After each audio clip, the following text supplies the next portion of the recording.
복구경은 불교 인문의 지침서로서 그 가치가 높이 평가되고 있는 부처님 말씀입니다. 모든 현상은 마음에서 비롯된다. 마음은 그 모든 것을 만들어 내는 근원이다. 사람이 악한 마음으로 행동하거나 말하면 그에게는 고통이 뒤따른다. 그것은 마치 수레바퀴가 수레를 끄는 우마의 발자국을 뒤따르는 것과 같다. 모든 현상은 마음에서 비롯된다. 마음은 그 모든 것을 만들어 내는 근원이다. 사람이 선한 마음으로 행동하거나 말하면 마치 그 사람을 따르는 그림자와 같이 그에게 행복이 따른다. 그는 나를 비난했다. 그는 나를 때렸다. 그는 나를 이겼다. 그는 나를 유린했다. 이와 같은 생각을 품고 있는 사람에게는 증오심이 사라지지 않는다. 증오심은 증오심으로써 진정되지 않는다. 증오심은 사랑에 의해서만 진정될 수 있다. 이것이 영원한 진리이다.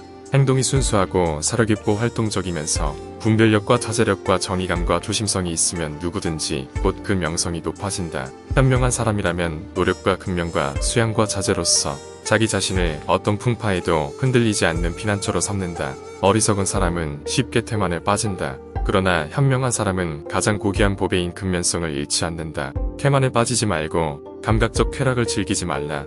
근면한 사람만이 보다 많은 행복을 믿는다. 마음은 변덕스럽고 불안정하며 지키기도 어렵고 통제하기도 어렵다. 현명한 사람은 능히 마음을 곧게 할 수 있다. 마치 화살 만드는 장인이 화살을 곧게 만들듯이 이 마음은 불안정하여 다스리기 어렵다. 마음은 제멋대로 날아다닌다. 이 마음을 다스리는 것은 훌륭한 일이다. 마음을 다스려야 행복이 온다. 마음이 불안정하고 법문을 알지 못하며 신념이 흔들리는 사람은 그 지혜가 완전하지 못하다. 원수나 증오의 상대에게 어떠한 해로운 일을 하더라도 이 잘못된 마음이 스스로에게 입히는 화보다 덜하다. 어버이나 친척이 무슨 일을 하든 올바른 마음이 스스로에게 주는 이로움에 미치지 못한다. 마음이 혼란되어 감각적 쾌락의 꽃만을 모으기에 여념이 없는 사람은 어느새 죽음에 이르고 만다. 마치 홍수가 잠든 마음을 휩쓸듯이 남의 잘못을 들추어내거나 남이 한 일이나 하지 않은 일을 엿보지 말라. 차라리 스스로가 한 일이나 하지 않고 내버려둔 일에 대해 생각하라. 빛깔은 고우나 향기가 없는 아름다운 꽃처럼 아무리 좋은 말이라도 그것을 행하지 않으면 전혀 소용이 없다. 더 훌륭하거나 자신에게 맞는 동료를 구하지 못한다면 과감하게 홀로 외로운 길을 가라. 어리석은 자와 더불어 길을 갈 수는 없다. 내 아들이다. 내 자신이다 하며 괴로워하는 어리석은 사람이 있다. 사실 나 스스로도 나의 것이 아닌데 어찌 아들이나 재산이 나의 것일 수 있겠는가. 어리석은 사람은 평생을 현명한 사람과 사귀어도 참된 법을 이해하지 못한다. 그것은 마치 숟갈이 국맛을 알 수 없는 것과 같은 이치이다. 악한 행동을 한 뒤 그것을 뉘우치고 눈물 흘리며 그 업보를 받는 것은 어리석은 일이다. 어리석은 사람은 그릇된 행동이 그 업보로 돌아올 때까지 그것 늘 꿀처럼 달콤하게 생각한다. 그러나 업보가 돌아올 때 그는 비탄에 빠진다. 단단한 돌은 아무리 바람이 불어도 흔들리지 않듯이 현명한 사람은 칭찬이나 비난에 흔들리지 않는다. 맑고 고요하고 깊은 모처럼 현명한 사람은 법문을 듣고 고요해진다. 키 안에 이르는 사람은 아주 드물다. 나머지 사람들은 단지 이쪽 언덕을 오르고 내리며 달릴 뿐이다. 지나야 할 길을 이미 다 지나고 슬픔도 여의고 모든 속박에서 완전히 자유로워진 사람에게는 번뇌가 없다. 마부에 의해 길들여진 말처럼 자신의 감각을 잘 조절해서 교만함이나 번뇌로부터 자유로워진 사람은 천신들조차 두려워한다. 바른 깨우침으로 해탈하여 생각이나 언행이 고요한 사람은 영원한 평화와 안정에 든 사람이다. 모든 얽매임을 끊고 선악의 경계를 벗어나 모든 욕망 쫓아버렸으며 아무 것이나 쉽게 믿지 않고 진리를 깨우친 사람이야말로 진정 뛰어난 사람이다. 전쟁에서 1000번에 걸쳐 1000명의 사람을 정복하는 것보다 자기 자신을 정복하는 사람이야말로 가장 뛰어난 정복자이다. 다른 사람을 정복하는 것보다 자신을 정복하는 것이 진정 더 뛰어나다. 행동을 절제하고 통제하는 이와 같은 사람의 승리는 신이나 건달바나 악마나 브라만도 꺾을 수 없다. 진실한 깨달음이나 자기 절제 없이 100년을 살더라도 지혜를 갖춘 하루의 삶만 못하다. 착한 일을 바삐 쫓아서 하고 악한 일에는 마음을 억누르라. 선한 일을 느리게 하는 사람은 누구나 그 마음이 악한 일을 즐긴다. 악한 일을 한 사람도 그 과부가 돌아올 때까지는 무사할 수 있다. 그러나 그 과부가 돌아오면 그는 그 벌을 받는다.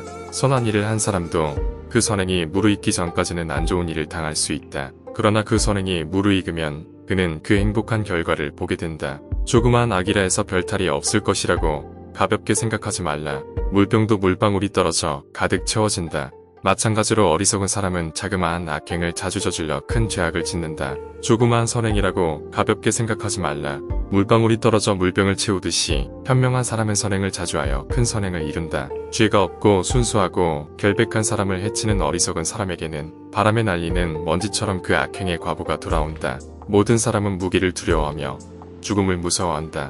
다른 사람과 자신을 견주어 보면 결코 다른 사람을 죽이거나 죽게 해서는 안 된다. 자신의 행복을 추구하면서 똑같이 행복을 바라는 다른 생명을 매질하여 괴롭히는 사람은 내세에 결코 행복을 얻지 못한다. 사람이 올바른 법을 배우지 않고 성장하면 그것은 소가 자라는 것과 같다. 그의 육신은 성장하지만 그 지혜는 결코 자라지 않는다. 올바른 행실도 닦지 못하고 젊어서 재물도 모으지 못하면 복이 없는 연못에 늙은 외가리처럼 속절없이 죽을 뿐이다. 다른 이에게 권유한 바 그대로 행하고 스스로를 잘 통제한다면 다른 이도 통제할 수 있을 것이다. 진실로 어려운 것은 스스로를 통제하는 것이다. 자기 자신이 바로 피난처이다. 다른 어떤 피난처가 있겠는가?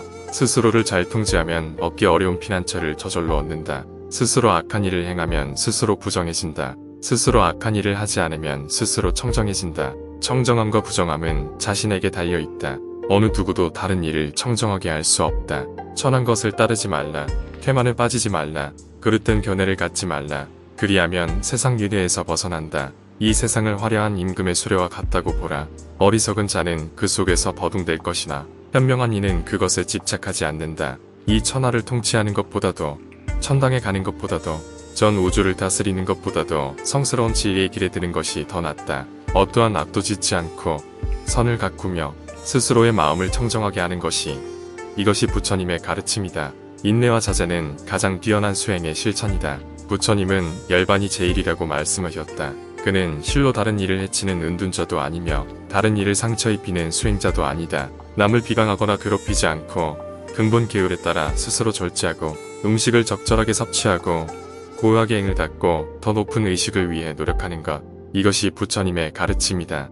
증오하는 사람들 속에서 증오 없으면 진실로 행복한 삶이다. 모든 사람이 서로 증오하는 속에서라도 증오 없이 살아가자. 승리는 원한을 낳고 패배자는 비탄에 잠긴다. 승리과 패배 모두 없음 평화로운 삶들은 행복을 얻는다. 건강은 가장 큰 이득이며 만족은 가장 큰 재산이다. 믿음직한 친구는 가장 가까운 친지이며 열반은 가장 좋은 기쁨이다. 고의 홀로 누리는 맛을 알게 되면 고뇌도 없어지고 청정해지며 지혜의 진정한 즐거움을 누리게 된다. 애우로부터 고뇌가 생기고 공포가 생긴다. 애욱에서 벗어나 이에게는 고뇌가 없다. 하물며 공포가 있을 수 있겠는가? 달리는 수레를 멈추게 하듯이 성난 마음을 가라앉힐 수 있다면 그는 진정으로 훌륭한 마부라고 할 수 있다. 다른 사람들은 단지 고삐를 잡을 뿐이다. 사랑으로서 분노를 이기고 선으로서 악을 이겨라. 무시로서 인색함을 이기고 진실로서 거짓을 이겨라. 몸의 동요를 이기고 자신을 잘 보호하라. 몸을 잘 통제하라. 몸으로서 실수를 저지르지 말고 옳은 행동을 취하라. 입의 동요를 이기고 자신을 잘 보호하라. 말을 잘 통제하라. 나쁜 말을 삼가고 옳게 말하는 법을 익혀라. 현명한 이는 행동과 말과 생각을 잘 통제한다. 실로 현명한 이는 모든 것을 충분히 통제한다. 현명한 이는 조금씩 천천히 그리고 쉬지 않고 마음에 끼인 때를 씻어낸다. 마치 은을 다루는 야장처럼 쇠에서 난 녹이 그 쇠를 먹어치우듯이 악행은 그 행위를 한 사람을 비탄에 빠뜨린다. 선남자여, 악한 것을 통제할 수 없음을 알라. 탐욕과 악행으로 너 자신을 오랫동안 고통에 빠지게 하지 말라. 음욕보다 뜨거운 불이 없고 증오보다 더 단단히 조이는 것은 없다. 무명보다 더 빽빽한 그물은 없다. 다른 사람의 잘못은 보기 쉬우나 자신의 잘못은 보기 어렵다. 다른 삶의 잘못은 왕겨처럼 잘 골라내나 자신의 잘못은 능숙한 사냥꾼이 자신을 위장하듯이 잘 감춘다. 선과 악을 모두 추월하여 청정한 삶을 살고 이 세상을 옳게 이해하고 사는 이가 곧 비구이다. 아무런 가르침도 받지 않은 바보가 침묵한다고 해서 성자가 되는 것은 아니다. 마치 저울질 하듯이 선한 것을 취하고 악한 것을 버리는 현명한 사람이라면 진정으로 성자이다. 그 때문에 그는 성자인 것이다. 이 세계의 양면을 이해하고 있는 사람만이 성자라고 불리운다. 도 중에 제일은 팔정도이며 진리 중에 제일은 사성제이다. 법 중에 제일은 무욕이며 사람 중에 제일은 부처님이다. 이것만이 유일한 길이다. 청정에 이르는 길은 이것 외에 없다. 이 길을 따르면 모든 악을 멸할 수 있다. 이 길을 따르면 능히 고통을 없앨 수 있을 것이다. 이것이 바로 내가 고통의 화살을 뺄 수 있게 되었을 때 천명한 길이다. 스스로 힘써 노력해야 한다. 열애만이 유일한 스승이다. 이 길에 들어서 명상에 잠긴 사람은 악의 굴레에서 벗어나게 된다. 모든 조건 지어진 것은 무상하다. 이것을 지혜롭게 깨달은 사람은 고통스러움을 느끼지 않게 된다. 이것이 청정함에 이르는 길이다. 모든 조건 지어진 것은 괴로움이다. 이것을 지혜롭게 깨달은 사람은 고통스러움을 느끼지 않게 된다. 이것이 청정함에 이르는 길이다. 모든 법은 무아이다. 이것을 지혜롭게 깨달은 사람은 고통을 느끼지 않게 된다. 이것이 청정함에 이르는 길이다. 노력해야 할 때 노력하지 않고 게으름에 빠져서 목적의식이나 생각이 나태해진 사람은 아무리 젊고 힘이 세다 하더라도 결코 지혜에 이르는 길을 발견하지 못한다. 말을 삼가고 뜻을 절제하며 몸으로 악한 일을 하지 마라. 이 세 가지 행동을 지키면 성자께서 말씀하신 도를 얻을 것이다. 당당한 삶에 빠진 사람의 애욕은 마을 유과 나무의 넝쿨처럼 자라난다. 그는 열매를 찾아 헤매는 숲속의 원숭이처럼 여기저기를 뛰어다닌다. 이 지독하게 달라붙는 가래에 빠져버린 사람의 슬픔은 비온 뒤에 비라나 풀처럼 자라난다. 이 지독한 가래를 극복한 사람의 슬픔은 연꽃잎의 물방울처럼 사라진다. 나무를 베어내더라도 그 뿌리가 튼튼하게 살아있으면 다시 싹이 났듯이 애욕의 뿌리를 제거하지 않으면 이 고통은 계속된다. 애욕에 빠진 사람은 함정에 빠진 토끼처럼 이리저리 날뛴다. 그러므로 해탈을 원하는 비구라면 이 애욕을 버려야 한다. 과거도 버리고 미래도 버리고 현재도 버려라. 마음에 걸리는 모든 것을 버리고 존재의 피안으로 건너가면서 나고 죽는 고통을 받지 않을 것이다. 눈은 절제하는 것이 좋다. 코는 절제하는 것이 좋다. 혀는 절제하는 것이 좋다. 몸은 절제하는 것이 좋다. 말은 절제하는 것이 좋다. 뜻은 절제하는 것이 좋다. 어디서건 절제하는 것이 좋다. 이처럼 절제하는 비구라면 고통에서 해방된다. 손과 발을 통제하고 말을 통제하며 마음도 잘 통제할 수 있어. 침착하게 홀로 만족을 즐기는 이가 있으면 사람들이 그를 비구라 부른다. 자신이 얻을 것을 업수히 여기지 말고 다른 이가 얻은 것을 부러워 말라. 다른 이를 시샘하는 비구는 마음의 안정을 얻지 못한다. 어떤 명칭이나 형상에도 집착하지 않으며 존재하지도 않는 것에 대해 슬퍼하지 않은 이가 있으면 그는 진정 비구이다. 부처님의 가르치심에 따라 언제나 자비에 사는 비구는 모든 조건 지어진 것을 쉬고 안락함을 얻는다. 건너야 할 저쪽 언덕도 없고 떠나야 할 이쪽 언덕도 없으며 아무런 근심도 없고 모든 속박에서 해방된 이가 있으면 그가 곧 브라만이다. 해는 낮에 빛나고 달은 밤에 빛난다. 군인은 무기가 있어야 빛나며 브라만은 명상 속에서 빛난다. 그러나 부처님은 그 광휘로움으로 모든 낮과 밤을 보낸다. 신도 귀신도 사람도 그의 운명을 알지 못하며 부정을 씻어내고 고귀하게 된 사람은 브라만이다. 전생을 알고 천당과 지옥을 알며 생사의 윤회를 끝내고 드높은 깨달음에도 도달하여 모든 할 일을 마친 성자, 그를 브라만이라 부른다.